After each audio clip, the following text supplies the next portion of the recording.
सो यो lots का स्वागत है आप सभी का वाई विद चैनल की एक और नई हॉरर रिएक्शन वीडियो में। तो भाई लोग, जैसा कि तुम लोगों ने टाइटल थंबनेल देखा है, तो आज हम लोग देखने वाले हैं खूनी मंडी चैनल की तरफ से एक हॉरर वीडियो है जिसका नाम है छुट्टी का दिन। और भाई पता नहीं क्यों हॉरर वीडियो खूनी मंडी और स्कैरी पम्पकिन, ये दो चैनल भाई बहुत सही बनाते हैं। और मैंने सोचा है क्यों ना आज इस पर रिएक्ट किया जाए तुम्हारे और मेरे साथ। भाई मजा आने वाला है। और लेट्स गो भाई, देखते हैं क्या सीन होने वाला है। बाकी original video link, creator link तो मेरे डिस्क्रिप्शन में मिल जाएगी, तो बता देना। और भाई आज मैं पता नहीं क्या बोल रहा हूँ, मुझे खुद नहीं पता, मैं आउट ऑफ माइंड हूँ भाई। थोड़ा कुछ रीजंस है थोड़े पर्सनल, बट ठीक है भाई, चलो सीधा वीडियो में चलते हैं। तो भाई लोग, वीडियो तुम्हारी और मेरी स्क्रीन पर आ चुकी है, तो चलो वीडियो को शुरू करते हैं। और बाकी यहाँ पे तुम्हें स्क्रीन पर तुम्हें खूनी मंडी लिखा हुआ दिख रहा होगा, तो चलो भाई बिना किसी टाइम पास के वीडियो को शुरू करते हैं फटाफट से। मई का महीना था। ओके, दिल्ली में ठीक धूप बहुत है। तेज थी। ओ भाई, कबीर वहाँ सिर्फ गर्मी बहुत 12 होती साल है। का था और दिल्ली के एक प्राइवेट स्कूल में पढ़ता था। वो अच्छा अपने जी। पेरेंट्स के साथ हाल ही में एक नए अपार्टमेंट में शिफ्ट हुआ था। पूरी ओके। बिल्डिंग में उनके अलावा एक दो ही फैमिलीज और थीं। ओ, उस दिन दिल्ली शहर में में। बाकी दिनों से बहुत ज्यादा गर्मी थी और इतनी भयानक लू चल रही थी कि स्कूल अथॉरिटीज ने अचानक सुबह सुबह सब बच्चों को हीट स्ट्रोक के डर से पूरे दिन की छुट्टी दे दी थी। भाई इसमें बहुत ही ज्यादा मजा आता है, क्योंकि तुम भाई तैयार होके बैठे हो, स्कूल की छुट्टी कैंसिल हो जाए, एक तो बारिश की वजह से और एक बहुत ही ज्यादा ठंड या गर्मी की वजह से। ब्रो, दैट्स हर बच्चे का सपना, बाकी चलो आगे चलते हैं वीडियो में। कबीर के पेरेंट्स वर्किंग थे और उन्हें ओके। सुबह ही अर्जेंट काम से बाहर जाना पड़ा था, इसलिए कबीर उस दिन घर पर बिल्कुल अकेला था। ठीक है भाई। सुबह से ही लाइट नहीं आ रही थी और गर्मी से कबीर का सर फट रहा था। ये लाइट उसे वाले भाई लगातार गर्मी चक्कर में आ क्यों रहे काटते? थे और तेज बुखार चढ़ने लगा। अचानक वो चक्कर खाकर अपने नए घर के फर्श पर ही गिर गया। और हैरानी की बात ये थी कि फैन के बंद होने के बाद भी कमरे में अचानक से ठंडी हवा बहने लगी थी। आए। कबीर ने सोचा कि शायद बुखार की वजह से उसे ठंड लग रही है। उसकी आंखें धीरे धीरे बंद हो रही थीं और तभी उसकी धुंधली नजर उसके घर के अंधेरे कॉरिडोर पर पड़ी। उसे फर्श पर खून में सने पैरों के निशान दिख रहे थे। ब्रो, घर की दीवारों से अजीब सी डरावनी रोने और चिल्लाने की आवाजें आने लगीं। कबीर की सांसें अब भारी हो रही थीं और वो आवाजें उसके कानों में गूंज रही थीं। और उसकी नजरें कॉरिडोर के उस कोने पर टिकी थीं जहां उसे अब एक काला साया दिख रहा था। भाई मैं क्या बोलूं भाई। एक तो ये हॉरर स्टोरी चैनल्स वाले जो होते हैं ना भाई, वीडियोस ज्यादा तो भाई म्यूजिक से डराने लग जाते हैं। भाई लिटरली जो सुनाई दे रही है ना आवाज, वो रोने की और चिल्लाने की, भाई वो ज्यादा डरा रही है मुझे। और अभी ऑलमोस्ट सुबह के 4 बज रहे हैं, तो तुम सोचो भाई, मैं क्या बोलूं। भाई एक अकेला बच्चा, मैं भी अकेला बच्चा हूँ भाई, वो 12 साल का है, मैं कुछ साल का हूँ, तो भाई मत करो भाई ये। पर मजा आता है और स्टोरीज देखने में। चलो आगे चलते हैं। तभी अचानक कॉरिडोर के अंधेरे कोने से उसी के उम्र का एक बच्चा बाहर चल के आने लगा। हैं? कबीर तेज कांपने लगा और कर्राने लगा। उस बच्चे का चलने का तरीका बेहद अजीब था, मानो उसकी शरीर की हड्डियां टूट चुकी थीं, जो चलते वक्त अजीब सी आवाज कर रही थीं।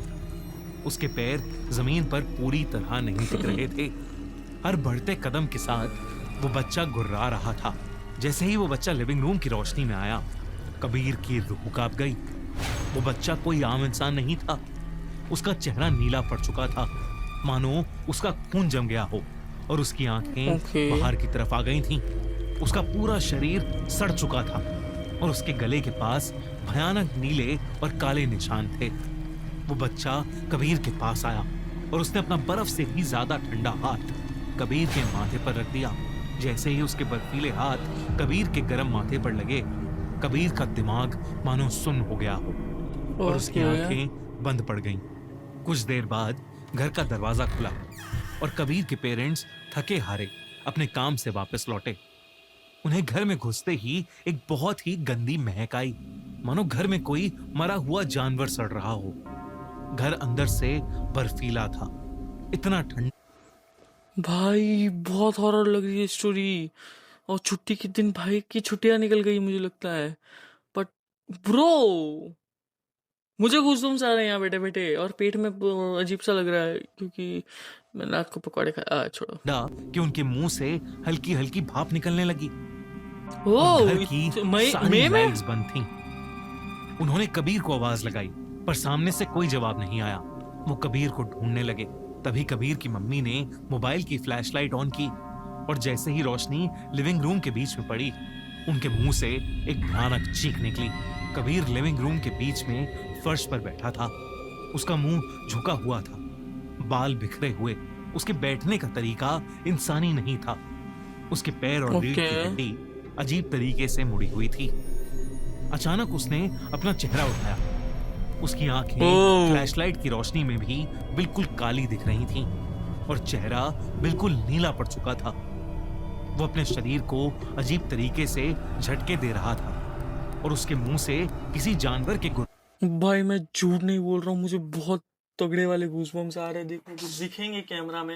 मैं हर हॉरर वीडियो में सुनने की कोशिश करता हूँ, पर ये मेरा गधा कैमरा भाई नहीं कैप्चर कर पाता। बट ठीक है भाई, आ रहे हैं, तुम समझ लो ना, तुम्हें मेरे पे विश्वास है ना, बस बात ही करता हूँ। क्या उसकी मम्मी से रहा नहीं गया। ब्रो एक सेकंड, आई थिंक स्टोरी कुछ तो जंप हुआ है। चलो भाई कंटिन्यू करते हैं। आई थिंक स्टोरी जंप हो गई थी बीच में, तो सॉरी। और उसके मुंह से किसी जानवर के गुर्राने जैसी आवाज निकल रही थी। ओके। कबीर की मम्मी उसे इस हालत में देखकर रोते हुए आगे बढ़ी, पर उसके पापा ने उनका हाथ पकड़कर उन्हें पीछे खींचा। उन्हें समझ आ गया कि उनका बेटा किसी भयानक साये के कब्जे में है। उसके पापा ने जोर से कबीर का नाम चिल्लाया, तो वो और जोर से गुर्राने लगा। तभी एकदम से फ्लैट की दीवारों पर लगा नया पेंट अचानक पिघलना शुरू हो गया। नए पेंट के नीचे से पुरानी काली दीवारें उभरने लगी। कबीर फर्श से उठा, ब्रो और ये अपनी साउंड मम्मी की तरफ देखता हुआ सीधा भागकर दीवार में जाकर बैठ गया। उसका सर दीवार पर इतनी जोर से लगा कि वो बेहोश होकर नीचे गिर गया। उसकी मम्मी से रहा नहीं गया, और वो उसके नीचे गिरते ही उसके पास भागी। उसके सर से खून बह रहा था। उसकी मम्मी रोने लगी। उन्हें समझ नहीं आ रहा था कि उनके बेटे के साथ ये क्या हो रहा है। तभी कबीर की आंखें खुली, और उसने बगल में बैठी अपनी मम्मी के बाल पकड़कर इतनी जोर से खींचे कि उनका बालों का एक गुच्छा सर से अलग होकर कबीर के हाथ में आ गया। उसकी मम्मी चीखती हुई उससे दूर भागी। अब खून में लथपथ कबीर जोरों से हंसने लगा और अपनी माँ के बाल खाने लगा। वो दोनों को एक अजीब ढंग से घूर कर देख रहा था। उसके पापा गुस्से में उसके पास गए और उन्होंने उसे एक जोर का थप्पड़ मारा, लेकिन वो तब भी हंसे जा रहा था। उसने हंसते हंसते अपने पापा को इतनी जोर का धक्का दिया कि वो दूर जाकर जमीन पर गिरे और उन्हें बहुत तेज चोट लगी। कबीर इतना ज्यादा खौफनाक लग रहा था कि कबीर के मम्मी पापा के रोंगटे खड़े हो गए थे। कुछ देर तक वो डर के मारे वहीं खड़े रहे। दोनों की आंखों से आंसू रुक नहीं रहे थे। उसके मम्मी पापा ने भगवान का नाम लिया तो कबीर उन्हें गंदी गंदी गालियां देने लगा। उसने पास में रखा अपना क्रिकेट का बैट उठाया और गुस्से में उनकी तरफ आने लगा। कबीर के पापा ने देरी ना करते हुए उसकी मम्मी को मदद के लिए घर से बाहर भेज दिया। कुछ देर बाद जब वो अपने बड़े भाई दैट्स अ सीन, भाई बहुत सही स्टोरी है ये। इतनी अच्छी तो बॉलीवुड की मूवीज की स्टोरी नहीं होती है। इस पे तो भाई बॉलीवुड वाले पूरी 4 घंटे की मूवी छेप दे, वो भी 4 गानों के साथ। भाई और एक पंडित के साथ वापस लौटी तो उनके होश उड़ गए। पूरा घर तहस नहस था।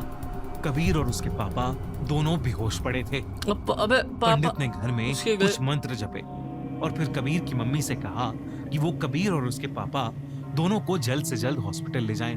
पीछे से पंडित जी उस घर में पूजा करने लगे, आंखें बंद और पूजा में मग्न। कबीर के मामा देख रहे थे कि हवन की आग बार बार अपने आप बुझ रही है। पूरे घर में एक छोटे बच्चे की दर्दनाक चीखें और गुर्राने की आवाजें गूंज रही हैं। अचानक पंडित जी ने अपनी आंखें खोली और उनसे कहा कि ये घर अभी छोड़ना पड़ेगा, वरना वो शैतान बच्चा किसी को नहीं छोड़ेगा। वो लोग फौरन उस घर से निकल गए। अगले दिन जब घर के ब्रोकर पर प्रेशर डाला गया तो उसने सब कुछ उगल दिया। अब स्टोरी बताएंगे ना। कई सालों पहले एक बहुत ही पागल और खतरनाक बच्चा रहता था। वो लोगों को मारता फिरता रहता था। और एक दिन गुस्से में आकर उसने क्रिकेट बैट से अपने माँ बाप को मार मार कर उनकी जान ले ली। खुद छत से कूदकर मर गया। वो पागल था क्या? उसके बाद से उस घर में जो भी आता है उसे वो बच्चा दिखता है जो उनकी जान लेने की कोशिश करता है।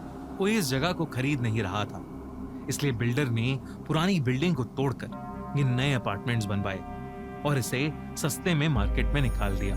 इस कहानी को सुनकर कबीर के पेरेंट्स ने तुरंत हमेशा हमेशा के लिए वो घर छोड़ दिया। आज वो पूरी बिल्डिंग खाली पड़ी है और खंडर हो चुकी है। दिल्ली की एक पॉश लोकेलिटी में सिर्फ एक घर ऐसा है जिसके आसपास भी कोई भटकना नहीं चाहता। भाई ये क्या स्टोरी देखी है हम लोगों ने अभी? लाइक मैं प्रोसेस नहीं कर पा रहा हूँ। बच्चा क्या था वो? खुद की माँ बाप को मार लिया, खुद ही मर गया। और भाई वो अलग ही लेवल की स्टोरी थी। स्टार्टिंग में काफी हॉरर जा रहा था जब तक पंडित जी वाला सीन चल रहा था। उसके बाद से भाई स्टोरी सुनने के बाद मुझे लग रहा कैसा चूरण आत्मा बच्चा है भाई। इफ यू नो मैं क्या कहना चाहता था। बट भाई क्या स्टोरी थी भाई, मजा आया सुन के। तुम लोगों ने स्टोरी सुनी है क्या? पहले ये बताओ मुझे कमेंट में। और भाई लोग यूट्यूब वाले लाए हैं नई पॉलिसी कि भाई सब डबल कर दिया है। और भाई रो धो के बड़ी मुश्किल से मेरा टारगेट भाई चल रहा था धीरे धीरे। और क्या बोलूं भाई। भाई please I need your help. थोड़ा प्लीज जल्दी लाइक सब्सक्राइब करो और वीडियोस पूरी देखो भाई, सारी वीडियोस देखो। मैं कहता हूँ चैनल पे जाके थोड़ा जल्दी मेरा वॉच टाइम पूरा होगा। और मैं नहीं चाहता भाई कि मैं जितना टाइम मेरे को 0 से यहाँ तक आने में लगा फिर 4000 में जाने पे लगेगा उतना टाइम भाई क्योंकि वो 365 डेज का है। तो भाई क्या बोलूँ मैं। बट यूट्यूब है भाई, क्योंकि देखो यूट्यूब पे बहुत से फेक क्रिएटर्स आ रहे हैं, एआई क्रिएटर्स जो जीरो एफर्ट कंटेंट बना रहे हैं। हालांकि भाई एट द एंड लगता है भाई कि रिएक्शन वीडियोस में क्या ही मेहनत लगती है। बट भाई बहुत मेहनत लगती है वीडियो एडिटिंग, क्योंकि मैं नहीं करता, मैं दोस्त करता है मेरी वीडियोस को एडिट, क्योंकि वो अपनी प्रैक्टिस करता है और मेरा फायदा है उसमें देखो। और मैं भी उसको वो ठीक है वो साइड मैटर है। प्लस भाई वीडियोस को सेटअप करना, उनके बारे में सोचना। हालांकि मेरी 90% वीडियोस ऐसी होती है जिन पर मैं रिएक्ट करता हूँ जो इसके बारे में मुझे नहीं पता होता। बट थोड़ा बहुत तो भाई पता करना होता है। देखो डिस्क्रिप्शन और टाइटल से स्टोरी समझ नहीं पड़ती कि क्या हो सकता है और बहुत कुछ वर्क रहता है भाई। बट क्या ही बोले। बाकी कैसी लगी वीडियो? वीडियो पसंद आया तो वीडियो को लाइक कर देना, चैनल को सब्सक्राइब कर देना और बेल नोटिफिकेशन के घंटे को ऐसे टंग करके ऑल पर सेट कर दो। बाकी मिलता हूँ मैं तुम लोग किसी कौन वीडियो में, तब तक के लिए good bye. Thank you so much for watching. Signing off with this vibe with Vaibhav.